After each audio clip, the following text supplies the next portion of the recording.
In this video, I'm going to explain to you why eating healthily after breast cancer treatment is and must be inconvenient. My name is Dr. Hood. I'm a cancer surgeon and health coach, here to help women recover better after breast cancer treatment, live their best lives, and take the best steps to reduce their risk of cancer recurrence. I want you to think back to the last time that you paid for some groceries or paid for some fuel, and think about some of the foods that were lining the shelves on your way to pay for whatever it is you're buying. These foods have something in common. They're often high in sugar, high in processed carbohydrates, or contain vegetable oils, or all three. These are convenient foods. They're there for the customer to purchase quickly on their way out. They're there to provide instant relief because they often have a lot of flavor to them. They're there also if someone feels a little bit hungry, they will give you some momentary relief from that hunger until your next meal. But unfortunately, they are highly processed. They contain these inflammatory ingredients that will increase inflammation and the nutrient pool. They will not nourish you at all. And eating them on a regular basis is known to contribute to things like diabetes, obesity, ischemic heart disease, and also contribute to your risk of cancer. So what do these convenient foods have to do with your breast cancer diagnosis and your recovery from the treatments that you undertook to treat your breast cancer? Well, the relevance of this is that for you to eat a healthy diet after cancer treatment is unfortunately inconvenient. Let's first of all focus on why you need to eat healthily after breast cancer treatment. You need a diet that is going to optimize your health. That's going to nourish you the best way possible, give you the right macronutrients, the right micronutrients. It's going to help your body reduce its level of inflammation. It's going to correct your gut health, and it's going to boost your immunity. And in addition, help you to optimize your fat levels, as all these things that I've mentioned have been shown to have an impact on cancer recurrence. So therefore, you need to sustain a diet that achieves all these things. In addition, having a nutrient-rich diet, a diet that is low in inflammation, helps you to recover better from all the treatments that you underwent, such as surgery, chemotherapy, radiotherapy. It also combats some of the side effects of the medications that some women are on, such as anti-hormone treatments or anti-HER2 treatments as well. So your aim is to have a nutrient-rich, low-inflammatory diet.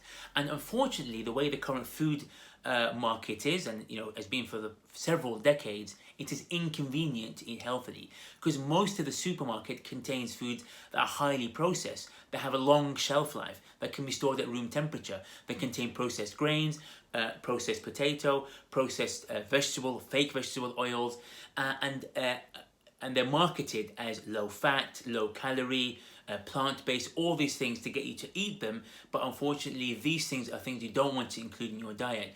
Most of what you want to include in your diet is in the fresh food aisles, or it's going to be in the refrigerator, occasionally in the freezer as well. And it's inconvenient to eat healthily because the food market is designed to push you towards the more processed foods. So you need to, the reason it's inconvenient is because you have to plan how you're going to prepare your food. So this involves you planning your shopping. This involves you planning your meals on a regular basis, 2 or 3 times a day. It involves you making time for you to prepare your food, not just buying instant microwave meals or buying instant meals from the freezer that you just put in the microwave. You have to prepare most of what you eat most of the time.